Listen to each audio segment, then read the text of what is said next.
Hello everyone, myself Dr. Ashish Mule. We are going to study anatomy and we are going to start our first session, that is long bones. In long bones we are going to study our first bone, that is femur. So let me show you femur. So this is femur, which is the longest and strongest bone of the body. So why it is called as the strongest bone? Because it lifts the whole weight of the body. So it is called as the strongest bone, and longest you can see the size of the bone, and you can clearly understand why it is the longest and strongest bone of the body.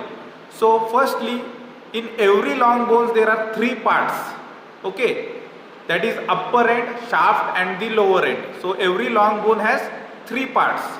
You must be remember that it has the upper end, shaft and the lower end. And the most important thing to study in the bone is to identify its side determination. It is the basic question which is asked in the anatomy, that which is the bone. You have to identify the bone firstly, कि हा bone कुठला है, ये bone कौन सा है. आपको viva में question पूछा जाएगा कि ये बोन कौन सा है और किस साइड का है, मतलब राइट साइड का है या लेफ्ट साइड का है. You have to identify the side also. So side determination of the bone is most important. Okay, so firstly, before starting the side determination, you have to hold this bone in correct anatomical position. Okay, so vertical position is the correct anatomical position of this bone, but this is also vertical position. Okay, but this is not the correct position because this one is the upper end. This head should be at the upper end. So upper end consists of the head and lower end consists of these two condyles. So firstly we have to see whether the bone is held in correct anatomical position or not. So now side determination. So side determination करत असताना femur जो bone आहे तो कुठल्या बाजूचा आहे तो कसा ओळखायचा. तो firstly the head is directed medially and the upper end bears the rounded head, which I have told you earlier, and the lower end has the two condyles. First part upper end ला head आहे आणि condyles जे ते lower end ला आहे. Second, head is directed medially and there is the shaft, cylindrical shaft, which is convex forward. And now आता मला सांगा की हेड इज डायरेक्टेड मिडियली, म्हणजे मिडियल साईडला हे आहे. बट आता बघा की इकडच्या साईडनी जरी मी बोन हेल्ड केला तरी पण हेड जे आहे ते मिडियली डायरेक्टेड आहे. बट जे कोंडाईल्स जे आहेत ते जे कोंडाईल्स आहेत त्यांच्यामध्ये हा जो इंटर कोंडायलर फोसा जो दिसत आहे तो समोरच्या बाजूनी येत आहे आणि तो आपल्याला पाहिजे पाठीमागच्या बाजूनी. Okay, so the intercondylar fossa is present at the posterior end. So this is the correct anatomical position. Head is directed medially, both the condyles are joined at the anterior side and there is the intercondylar fossa at the posterior side. You can see the intercondylar fossa and two condyles are joined at the anterior side. So now it is easy to identify the bone. It is the right sided bone. ठीक आहे, right साईडचा bone आहे हा, कारण की head directed मिडियली आणि कोंडाईल्स जे आहे ते दोन्ही या साईडने. आता लेफ्ट साईडचा जर असता, आपण असं कन्सिडर करू की लेफ्ट साईडचा बोन आहे तर मिडियली डायरेक्ट केलेला आहे, बट हा जो इंटरकोंडायलर फोसा हा समोरून येत आहे, मग असा असणार का? नाही. म्हणून हा जो बोन आहे हा राईट साईडचा बोन आहे. So now you have discuss whether the bone is right sided or left sided. ठीक आहे. आता याच्यामध्ये बाकीचं आता इंट्रोडक्शन जे आपण बघितलं की आपण सुरुवातीलाच सांगितलं की कुठलाही बोन जो आहे, any long bone has three parts, that is upper end, shaft and lower end. So firstly upper एंडमध्ये आपल्याला काय काय स्ट्रक्चर्स बघायला मिळतात ते आपण बघूया. सो हेड तर तुम्ही बघितलंच, विच इज डायरेक्टेड मिडियली. त्यानंतर there is a neck, okay, which joins the head and the shaft. okay, head and shaft ला जॉईन करणारी नेक आहे. त्यानंतर there are the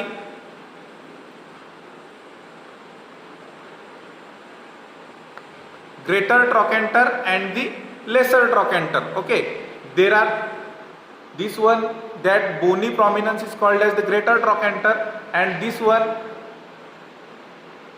prominence is called as the lesser trochanter. आता बघा या दोन मध्ये आपल्याला आता काय काय बघायला मिळणार आहे. आता जे हेड आहे आपण सुरुवातीलाच बघितलं की it is directed medially and forwards, but या हेडचं काम काय आहे? So it articulates with the acetabulum cavity of the hip bone. Hip bone जो आहे त्याच्या ॲसिटाबुलम कॅव्हिटी सोबत हे अटॅच होते to form the hip joint. ठीक आहे, हिप जॉईंट हा तयार करतो. And there is a roughened पीट. रफ पीट याच्यामध्ये आपल्याला दिसत आहे सेंटरला. That pit is called as fovea. Fovea of the femur which is present at the centre of the head. तर ह्या दोन गोष्टी तुम्हाला लक्षात ठेवायच्या हेडमध्ये, की head is directed medially, it articulates with the acetabulum cavity, and there is a roughened pit at the centre which is called as the fovea. Okay, next neck. आता नेक जी आहे ही नेक आहे बघा. ठीक आहे, it connects the head with the shaft and it is approximately 3.7 centimetre long. आता neck जी आहे तिला दोन बॉर्डर्स आहेत. जे शार्प असतं त्याला बॉर्डर म्हणायचं. ठीक आहे, आणि जो सरफेस जो आहे इट इज फ्लॅट. जे शार्प आहे, जे डिफाईन केलं जातं, शार्प ज्याच्या एजेस असतात त्याला बॉर्डर म्हणतात, आणि सरफेसेस कसे असतात की ज्याच्यावरती काही रेस्ट केलं जातं. ठीक आहे, that is the surface of the bone. So आता ही जी नेक आहे याला दोन बॉर्डर्स आहेत. ही जी upper border it is sharp and it is the lower border, and it has also has two surfaces. First one is the anterior surface and this one is the posterior surface. असे दोन surfaces या नेकला आहेत. ठीक आहे, आता बघा याच्यावरती एक लार्ज क्वाड्रँग्युलर प्रॉमिनन्स आहे अप्पर एंडला. This one is the large quadrangular prominence which is called as the greater trochanter, and there is a conical eminence, short conical eminence at the lower end of the neck which is called as the lesser trochanter. जे large वाला आहे that is greater trochanter, आणि जे small वाला आहे that is the lesser ट्रॉकॅन्टर. आता बघा the line joining greater trochanter and lesser trochanter at the anterior surface. At the anterior surface, जी anterior surface आहे त्याला जी लाईन जॉईन करते ग्रेटर ट्रॉकॅन्टर आणि लेसर ट्रॉकॅन्टरला, that line is called as intertrochanteric line. Okay, that is the intertrochanteric line, and the line joining the greater trochanter and lesser trochanter at the posterior surface, that is the intertrochanteric crest which is the rough one. Okay, तर समोरच्या बाजूने काय आहे तर इंटरट्रॉकॅन्टरिक line आहे जी अँटेरियरली join करते greater आणि lesser ट्रॉकॅन्टरला, आणि पोस्टेरियरली काय आहे तर इंटरट्रॉकॅन्टरिक क्रेस्ट आहे. ओके, जी जी पोस्टेरियरली जॉईन करते ग्रेटर आणि लेसर ट्रॉकॅन्टरला. तर एवढं लक्षात आलं तुमच्या अप्पर एंडला काय काय पार्ट्स आहेत. ठीक आहे, डिटेल जे आहे ते आपण लेक्चरमध्ये घेणारच आहोत, बट याच्यामध्ये आपल्याला फक्त एवढं बघायचं आहे की मॉर्फॉलॉजी समजली पाहिजे बोन्सची एक्झॅक्ट, आणि ते विदाऊट आपल्याला तसं सांगता येणार नाही. म्हणून आपला एम काय आहे की इथे तुम्हाला हे सगळे पिक्चर्स क्लिअर कट दिसले पाहिजे. आता त्याच्यानंतर shaft. This long part of the bone is called as shaft. ठीक आहे, प्रत्येक लॉंग बोनला शाफ्ट असतो. ठीक आहे, त्याला बॉर्डर्स आणि सरफेस असतात. आता फिमरचा जो शाफ्ट आहे तो स्टडी करत असताना त्याला तुम्हाला सुरुवातीला 3 पार्ट्समध्ये डिवाईड करावं लागेल. ठीक आहे, दिस इज अप्पर 1/3, मिडल 1/3, अँड हा जो खालचा पार्ट आहे दॅट इज दी लोअर 1/3. ठीक आहे, तर या 3 पार्टमध्ये आपल्याला शाफ्ट हा डिवाईड करायचा आहे. आता डिवाईड करत असताना बघा आपल्याला सुरुवातीला मिडल 1/3 शाफ्ट जो आहे तो कन्सिडर करायचा आहे, आणि त्याच्याबद्दल आपण बघूया. सो जो मिडल 1/3 ऑफ द शाफ्ट आहे त्याला 3 बॉर्डर्स आणि 3 सरफेसेस आहेत. मी सुरुवातीला काय सांगितलं की जे शार्प आहे दॅट इज बॉर्डर, आणि जो फ्लॅट आहे that is the surface. So आपण सुरुवातीला बघितलं की शाफ्ट इज कॉन्व्हेक्स फॉरवर्ड. ठीक आहे, it is convex forward of the femur. आता बघा मिडल 1/3 आपण काय घेतो याचं रिझन मी तुम्हाला थोड्या वेळाने सांगतो. बट पहिले बघा की मिडल 1/3 ऑफ द शाफ्टला 3 बॉर्डर्स आहेत. So this one is the medial border, जी मीडियल साईडनी आहे ना, हेड इज डायरेक्टेड मीडियली, तर या साईडची जी बॉर्डर आहे that is the medial border. ठीक आहे. मग त्याच्या अपोजिटली या साईडनं जी बॉर्डर आहे that is the lateral border. ठीक आहे, लॅटरल बॉर्डर. आणि ही पोस्टेरियरली ही एक बॉर्डर दिसत आहे, शार्प बॉर्डर. ठीक आहे, दॅट इज दी पोस्टेरियर साईडने आहे ना ती, म्हणून that is the posterior border. आता बघा 3 बॉर्डर समजल्या, एक मीडियल, एक लॅटरल आणि एक पोस्टेरियर. तर त्याला 3 बॉर्डर्स आहेत. मिडल 1/3 ऑफ द शाफ्टला 3 बॉर्डर्स आहेत. आणि बघा आता की त्याचे सरफेसेस कसे आपण बघू शकतो. सो फर्स्टली मीडियल आणि लॅटरल या 2 बॉर्डरच्या मध्ये हा सरफेस आला, हा कुठल्या बाजूने आला, समोरच्या बाजूने आला, म्हणून this surface is the anterior surface. Okay, this surface is the anterior surface.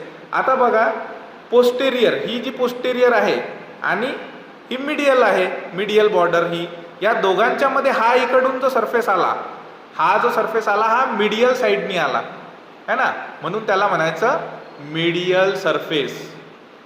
That is medial surface. आणि लॅटरल बॉर्डर आणि पोस्टेरियर सरफेस मधला हा जो इकडचा सरफेस आहे हा लॅटरल साईडनी आला, म्हणून हा कुठला सरफेस झाला तर लॅटरल सरफेस. म्हणजे 3 बॉर्डर कुठल्या, मीडियल, लॅटरल आणि पोस्टेरियर. ठीक आहे, मीडियल, लॅटरल अँड पोस्टेरियर. आणि सरफेसेस कुठले अँटेरियर, मीडियल आणि लॅटरल. तर हे कंप्लीट शाफ्टचे नाही आहेत, हे शाफ्टचा जो मिडल 1/3 पार्ट आहे त्याचे आहेत. आता बघा हे का बरं असं आहे, कारण की जो शाफ्ट आहे ज्याची जी पोस्टेरियर बॉर्डर आहे, ही जी पोस्टेरियर बॉर्डर आहे ती अप्पर 1/3ला एक वाय शेप रिजेस तयार करते आणि लोअर 1/3ला वाय शेप आकृती तयार करत आहे ना, वाय शेप स्ट्रक्चर फॉर्म करते. And this line completely is called as linea aspera. This line completely is called as linea aspera. आता मग मला सांगा की आपण मिडल 1/3ला 3 बॉर्डर 3 सरफेसेस बघितले, बट आता इथे काय झालं की वाय शेप लाईन तयार झाली, वरती खाली सुद्धा वाय शेप लाईन तयार झाली. म्हणून काय झालं की एक बॉर्डर वाढली. ठीक आहे, एक लाईन वाढली, म्हणून एक बॉर्डर वाढली आणि एक सरफेस सुद्धा एक्स्ट्रा वाढला पोस्टेरियर साईडला. ठीक आहे, जे मिडल 1/3 होतं त्याच्यामध्ये 3च सरफेस होते, अँटेरियर, मीडियल आणि लॅटरल. बट चौथा एक सरफेस तयार झाला दोन्ही साईडला, वरती आणि खाली. सो मिडल सोडून अप्पर आणि लोअर जो शाफ्ट आहे त्याच्यामध्ये एक एक्स्ट्रा सरफेस आहे, that is the posterior surface. म्हणजेच anterior, medial, lateral and posterior दोन्ही वरती आणि खाली.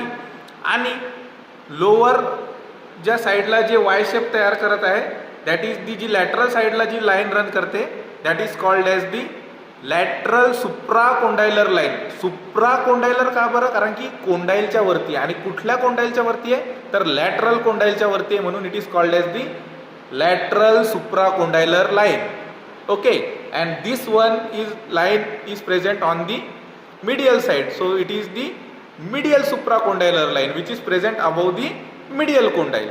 ठीक आहे, म्हणून याच्या 4 बॉर्डर्स कुठल्या झाल्या, लोअर एंडच्या medial, lateral and medial supracondylar lines. आणि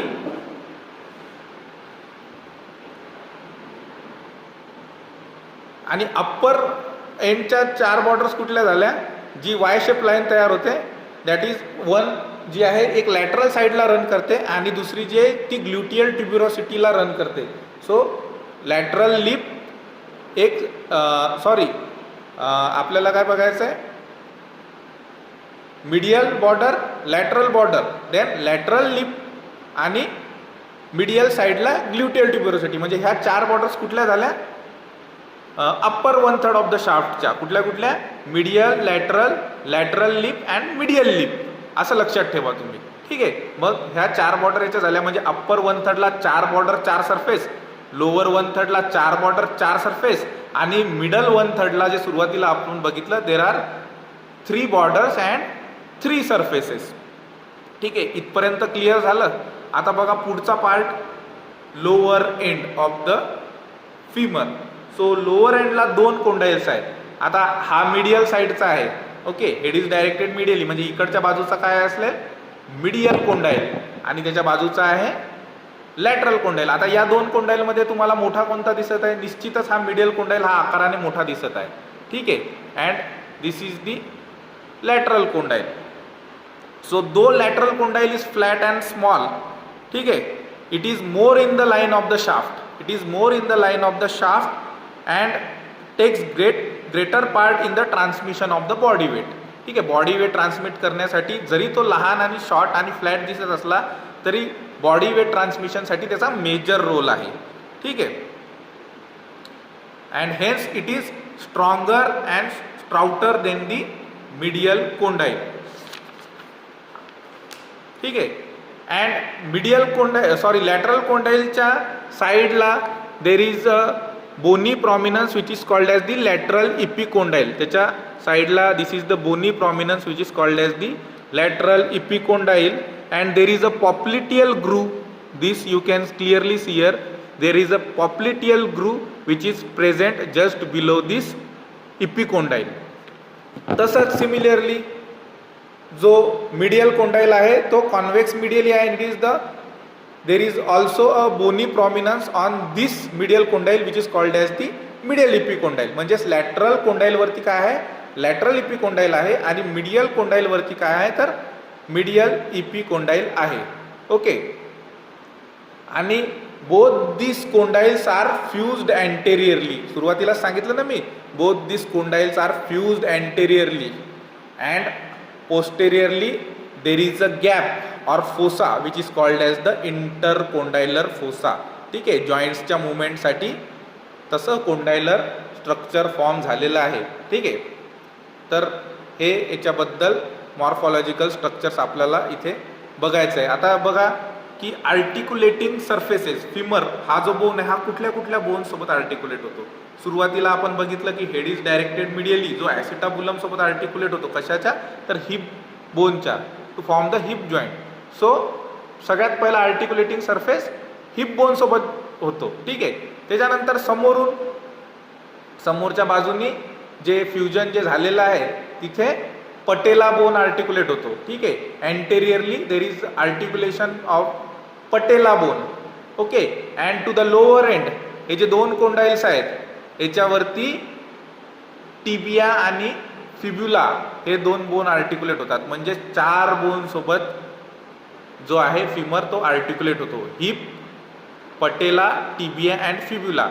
आता तो लॅटरल कोंडाईल सोबत कसा आर्टिक्युलेट होतो, मिडल कोंडाईल सोबत कसा आर्टिक्युलेट होतो, ते ज्यावेळेस आपण टिबिया आणि पटेला शिकणार त्यावेळेस तुम्हाला ते पिक्चर क्लिअर कट होणार. ठीक आहे, बट आता सध्याच्या कंडिशनमध्ये आपल्याला फक्त काय लक्षात ठेवायचं की जी मॉर्फॉलॉजी काय काय आहे हे महत्त्वाचं आहे. याच्यामध्ये अजून बराचसा पार्ट आहे. That is the muscle attachment, की कुठे कुठे कुठल्या पार्टला कुठली कुठली मसल अटॅच होते. त्यानंतर याची क्लिनिकल ॲनाटॉमी काय आहे. क्लिनिकल ॲनाटॉमीचा अर्थ होतो की बोनवरती काय काय पॅथॉलॉजीज होऊ शकतात है ना.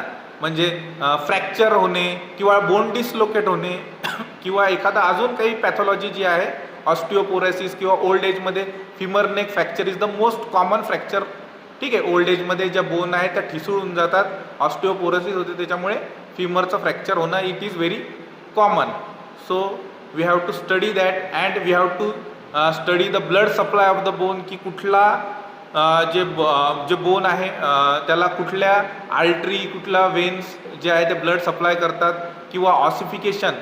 ठीक आहे, किती ऑसिफिकेशन सेंटर्स आहेत, किती प्रायमरी आहेत, किती सेकंडरी आहेत, ह्या सगळ्या गोष्टी आपण लेक्चरमध्ये डिस्कस करणार आहोत. But main aim of the lecture is to study the morphology, कारण की तुम्हाला इथे दिसला पाहिजे. बाकीच्या ज्या गोष्टी तुम्हाला दिसल्या नाही तरी पण आपण सांगू शकतो, बट मॉर्फॉलॉजी बोनची ही समजणं गरजेची आहे.